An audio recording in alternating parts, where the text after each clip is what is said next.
Bien le bonjour. Ce matin, je veux en partie m'adresser aux jeunes, mais je pense que les jeunes ont déjà passablement compris le message des enjeux climatiques et environnementaux. J'ai envie de m'adresser aux parents des jeunes qui doivent se demander jusqu'à quel point on peut pelleter dans la cour de nos jeunes ce qu'on aura négligé de faire. J'ai envie de parler aux grands-parents des jeunes dont je sais que la principale inquiétude est le sort de leurs enfants et de leurs petits-enfants. Aujourd'hui, ça sera moins un enjeu de collaboration parce que tout suggère que ce n'est qu'en étant très fort dans notre détermination qu'on pourra progresser en matière d'environnement et de climat. Les deux principaux partis canadiens ont trahi la jeunesse en s'engageant tête baissée avec un aveuglement irresponsable pour leurs amis des pétrolières et même un Brookfield qui cache l'argent gagné avec le pétrole dans des paradis fiscaux. Une trahison de la jeunesse qui va devoir payer, vivre dans un environnement détérioré, assumer les catastrophes climatiques. Tout le monde a un examen de conscience à faire et il n'y a pas de meilleure journée pour le faire que le jour de la Terre. On parle ici d'une responsabilité. On ne parle pas d'un gain à court terme. On ne parle pas d'un blocage idéologique.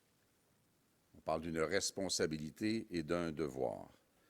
J'ai la chance de le faire en étant moi-même un ancien président du Jour de la Terre pour le Québec, avec Patrick Bonin, qui est bien connu pour son engagement environnemental et qui était, quand j'étais président du Jour de la Terre, qui était directeur adjoint du Jour de la Terre. C'est l'époque à laquelle on s'est connus, plus jeunes, pas mal, tous les deux. Donc, le ton est plus dur, ça va pincer plus, parce qu'on est passé d'un déni ambiant en matière de climat. Oui, c'est terrible, les enjeux climatiques, mais permettez-nous de continuer à ne rien faire et à mettre plein d'argent dans le pétrole et le gaz, à un grossier mensonge. Le mensonge selon lequel l'outil pour faire face aux États-Unis, c'est « drill, baby, drill ». Un message selon lequel le commerce interprovincial sera amélioré en faisant en sorte qu'un oléoduc traverse le Québec, 800 cours d'eau, nos terres agricoles, avec les risques que ça porte pour l'environnement, pour faire en sorte que ce soit à l'étranger que soit brûlé ce pétrole avec ses émissions de gaz à effet de serre toxiques pour l'ensemble de la planète. Faire semblant qu'il y a un avantage économique pour le Québec là-dedans, alors qu'il n'y a que payer pour les dommages causés par les changements climatiques et nous demander de surcroît de payer pour le développement d'une industrie pétrolière toxique pour la planète, toxique pour le Canada et toxique pour le Québec. Il ne s'agit pas de dire on ferme tous les robinets demain matin, mais il va falloir les fermer éventuellement. Puis le plus tôt on commencera, le moins ça fera mal, mais il faut s'engager dans cette voie. Il est exclu qu'on accepte que le Canada coupe la tarification carbone. Mais à cet égard-là, dans le pire des scénarios, il y a une bonne nouvelle. Parce que le jour très hypothétique, parce que c'est encore une chimère, où du pétrole canadien arriverait en Europe suite à l'installation d'un sombre oléoduc, il y aurait un tarif carbone imposé par l'Europe qui a l'intelligence de mettre en place un tarif carbone à l'entrée qui fait que ce qui arrivera de l'étranger et n'aura pas été dûment tarifé pour les émissions de gaz à effet de serre va l'être avant d'entrer en Europe. Faites-vous pas d'illusions. Il y aura un tarif carbone par des gens peut-être plus responsables et intelligents que le Parti libéral du Canada et le Parti conservateur du Canada. On dit aussi, écoutez, faudrait que je le dise en anglais pour bien reprendre les mots de M. Carney, on va utiliser les pouvoirs d'urgence du gouvernement canadien pour forcer un oléoduc à travers le Québec avant de venir dire « gentiminou » en français. Non, jamais on ferait ça aux gentils Québécois. Mais c'est votre ils sont en anglais. Puis il veut gagner l'Ouest. Fait qu'il promet de passer sur le corps du Québec. Et là, il dit une incohérence. Nous allons respecter les évaluations environnementales des provinces. En fait, on va faire des ententes avec les provinces, mais le bureau d'audience publique en environnement au Québec, ce n'est pas facultatif. Pour un projet comme ça, il faut le faire, comme il fallait le faire pour GNL Québec. Puis si le BAP dit non, c'est supposé être non. Ça nous ramène au recours au pouvoir d'urgence du gouvernement fédéral. Attention avant de faire confiance aveuglément. Et j'ai mentionné, bien sûr, les cours d'eau et le fleuve Saint-Laurent, d'ailleurs, et les terres agricoles du Québec. J'imagine l'inquiétude que les jeunes les plus informés ont. Et je pense qu'il faut y répondre et mettre en place des mesures. Nous allons donc déposer un projet de loi qui est conforme à notre programme électoral depuis longtemps, qui protège ce qu'on appelle la souveraineté environnementale, c'est-à-dire la primauté juridictionnelle des règles et des lois québécoises en matière d'environnement.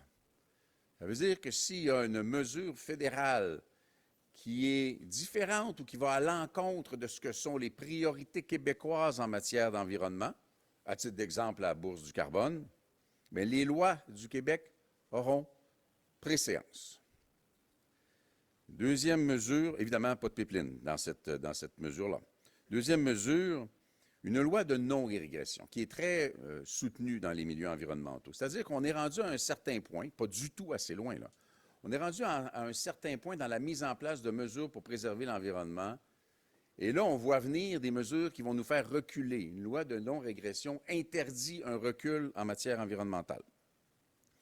Un test climat, une espèce de mesure transversale à travers l'appareil de l'État pour que chaque décision qui est prise soit passée par le filtre sous la lorgnette de l'accord de Paris. Après tout, on est signataire de l'accord de Paris.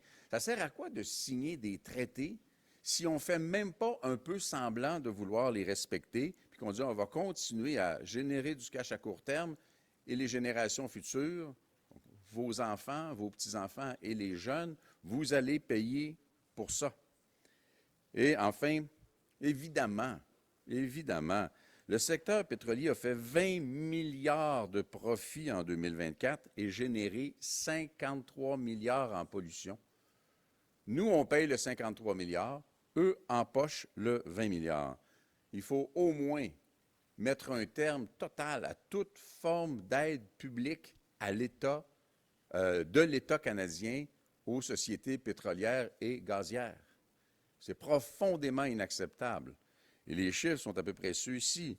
En 5 ans, 75 milliards de dollars de l'État canadien. 75 milliards de dollars, donc un peu plus de 15 milliards d'argent des Québécois. Plus précisément, en 2024, seulement 30 milliards d'aides publiques à l'industrie pétrolière, qui, rappelons-le, n'en a pas besoin. Trans Mountain, seul, qui est un oléoduc qui fait 1600 km vers la côte pacifique, a coûté 40 milliards de dollars. Et là, on veut nous faire miroiter un oléoduc qui va faire 4600 km, 3 fois plus.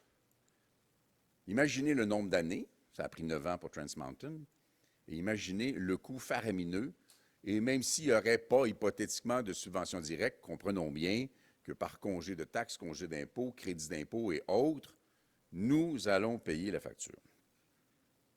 Or, il existe une alternative pour les Québécois.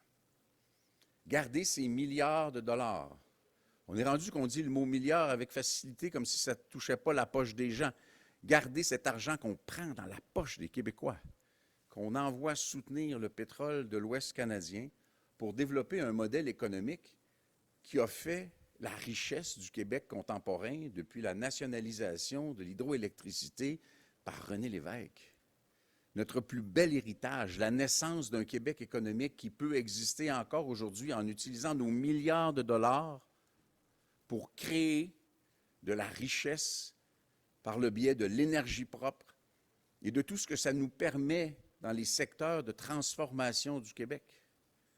Reconnaître notre droit à une économie différente et notre droit à mettre notre argent dans une économie différente qui créera davantage de richesses pour ces mêmes jeunes qu'aujourd'hui, on veut trahir à partir de la capitale fédérale. Donc, sur ce sujet-là, vous comprenez bien, nous serons absolument intransigeants. La grande arnaque du début de la campagne, le mensonge éhonté qu'on a servi aux Québécois pendant un moment d'inquiétude et d'incertitude, nous allons continuer à le dénoncer coûte que coûte et à proposer non seulement des mesures d'atténuation, mais également une alternative économique pour créer davantage de richesses pour le Québec. Merci.